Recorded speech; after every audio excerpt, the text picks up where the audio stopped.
ನಮಸ್ತೆ ಗೆಳೆಯರೇ, ನಾನು ನಿಮ್ಮ ಪ್ರೀತಿಯ ರಾಹುಲ್. ಎಲ್ರಿಗೂ ಭಯಾನಕ ಕಥೆಗಳಿಗೆ ಸ್ವಾಗತ.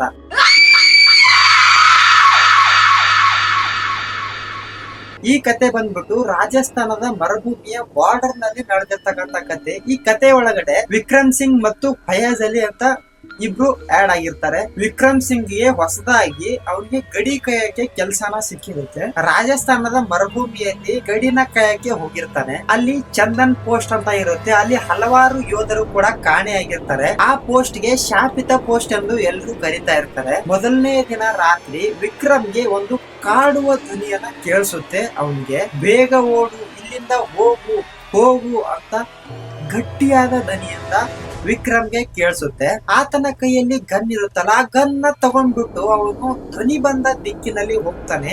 ಅಲ್ಲಿ ನೋಡಿದ್ರೆ ಯಾರು ಕೂಡ ಕಾಣೋದಿಲ್ಲ. ಮತ್ತೆ ತಿರುಗಿ ಬರ್ತಾನೆ, ಮತ್ತೆ ಅದೇ ತರ ಸೌಂಡ್ ಬರುತ್ತೆ, ಮತ್ತೆ ಹೋಗ್ತಾನೆ, ಆದ್ರೆ ಯಾರು ಕೂಡ ಕಾಣೋದಿಲ್ಲ.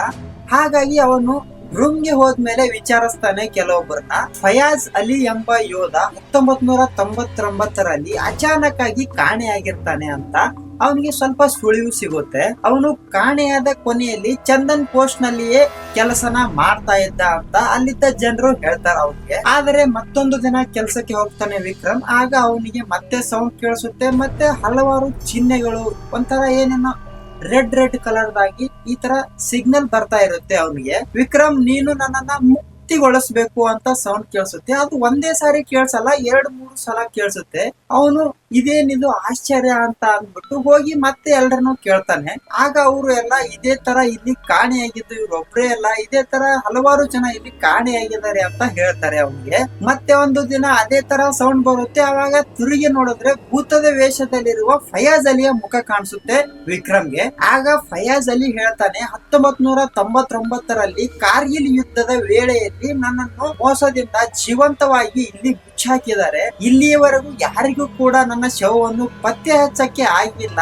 ಇವತ್ತು ನಾನು ನಿನ್ ಮುಂದೆ ಹೇಳ್ತಾ ಇದ್ದೀನಿ, ನನ್ನನ್ನ ಇಲ್ಲಿಂದ ಮುಕ್ತಿಗೊಳಿಸು ಅಂತ ಹೇಳ್ತಾನೆ ಫಯಾಜ್ ಅಲಿ ವಿಕ್ರಮ್ಗೆ. ಮತ್ತೆ ನನ್ನನ್ನ ಎಲ್ಲಿವರೆಗೂ ತೆಗಿಯೋದಿಲ್ವೋ ಅಲ್ಲಿಯವರೆಗೂ ನಾನು ಇಲ್ಲಿಂದ ಹೋಗೋದಿಲ್ಲ ಅಂತಾನು ಹೇಳ್ತಾನೆ. ವಿಕ್ರಮ್ ತನ್ನ ಕಮಾಂಡರ್ ಜೊತೆ ಮಾತಾಡ್ತಾನೆ ಅಲ್ಲಿದ್ದ ಗುಂಡಿಯನ್ನ ತೆಗಿಯೋದರ ಬಗ್ಗೆ. ಹಾಗಾಗಿ ಹಿರಿಯರು ಅಂದ್ರೆ ಕಮಾಂಡರ್ ಹಿರಿಯರು ಇರ್ತಾರೆ, ಅವ್ರು ಹೇಳ್ತಾರೆ ಅದು ಬೇಡ, ಅಲ್ಲಿ ನಿಷೇಧಿತ ವಲಯ ಇದೆ ಅಂತ ಹೇಳ್ತಾರೆ. ಆಗ ವಿಕ್ರಮ್ ಬೇರೆ ಏನು ಯೋಚನೆ ಮಾಡಕ್ಕಾಗದೆ ಅವನು ಒಂದು ದಿನ ರಾತ್ರಿ 2 ಗಂಟೆಗೆ ಆ ಜಾಗಕ್ಕೆ ಹೋಗ್ತಾನೆ. ಹೋಗ್ಬೇಕಾದ್ರೆ ತುಂಬಾ ಗಾಳಿ ಬಿಟ್ಟಿರುತ್ತೆ, ಭಯಾನಕವಾದ ಶಬ್ದಗಳು ಕೂಡ ಕೇಳಿಸ್ತಾ ಇರುತ್ತೆ ವಿಕ್ರಮ್ಗೆ. ಅಲ್ಲಿ ಹೋಗ್ಬಿಟ್ಟು ನಿಂತ್ಕೊಂತಾನೆ. ನಿಂತ್ಕೊಂಡಾಗ ಅವನಿಗೆ ಮತ್ತೊಂದು ಧ್ವನಿ ಕೇಳಿಸುತ್ತೆ, ನೀನು ನನ್ನ ಶವವನ್ನು ತೆಗೆದ್ಬಿಡು, ನಾನು ಶಾಂತಿಯಿಂದ ಇಲ್ಲಿಂದ ಹೊರಟು ಹೋಗ್ತೀನಿ ಅಂತ ಸೌಂಡ್ ಕೇಳಿಸುತ್ತೆ ಅವನಿಗೆ. ವಿಕ್ರಮ್ ಕೊನೆಗೂ ಕೂಡ ಮಣ್ಣನ್ನ ಕೆದಕ್ ಬಿಟ್ಟು ಫಯಾಜ್ ಅಲಿಯ ಆತ್ಮನ ತೆಗಿತಾನೆ. ತೆಗೆದ್ಮೇಲೆ ಪಕ್ಕದಲ್ಲಿ ಒಂದು ಪೇಪರ್ ಅಲ್ಲಿ ಬರೆದಿರುತ್ತೆ, ನಾನು ದೇಶಕ್ಕಾಗಿ ಸತ್ತೆ, ನನ್ನ ಸ್ಮರಣೆಗೆ ಶಲ್ಯೂಟ್ ಅಂತ ಬರೆದಿರುತ್ತೆ. ಆ ದಿನ ಪೂರ್ತಿಯಾಗಿ ಫಯಾಜ್ ಅಲಿಗೆ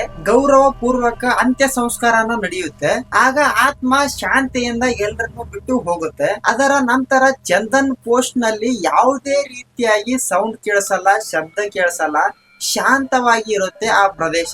BSF ಕಮಾಂಡರ್ ವಿಕ್ರಮ್ಗೆ ಶೌರ್ಯ ಪ್ರಶಸ್ತಿಯನ್ನ ನೀಡ್ತಾರೆ. ವಿಕ್ರಮ್ ಹತ್ರ ಫಯಾಜ್ ಅಲಿಯ ಮಗನು ಬಂದ್ಬಿಟ್ಟು, ನಿಮ್ಮ ಧೈರ್ಯದಿಂದ ನನ್ನ ತಂದೆಯ ಆತ್ಮಕ್ಕೆ ಶಾಂತಿ ಸಿಕ್ಕಿತು ಅಂತ ಅಂದ್ಬಿಟ್ಟು ತಬ್ಕೊಂಡ್ಬಿಟ್ಟು ಅವನು ಕಣ್ಣೀರನ್ನ ಹಾಕ್ತಾನೆ. ಆದ್ರೆ ಕೆಲವು ತಿಂಗಳುಗಳ ನಂತರ ಮತ್ತೆ ಒಂದು ಸೌಂಡ್ ಕೇಳಿಸುತ್ತೆ, ದೇಶಕ್ಕಾಗಿ ಉಸಿರು ತ್ಯಜಿಸಿ ಹೋದ ನಾನು ಇನ್ನೂವರೆಗೂ ನಾನು ಇಲ್ಲಿ ನಿಂತ್ಕೊಂಡು ನೋಡ್ತಾ ಇದ್ದೀನಿ ಅಂತ ಸೌಂಡ್ ಕೇಳಿಸುತ್ತೆ.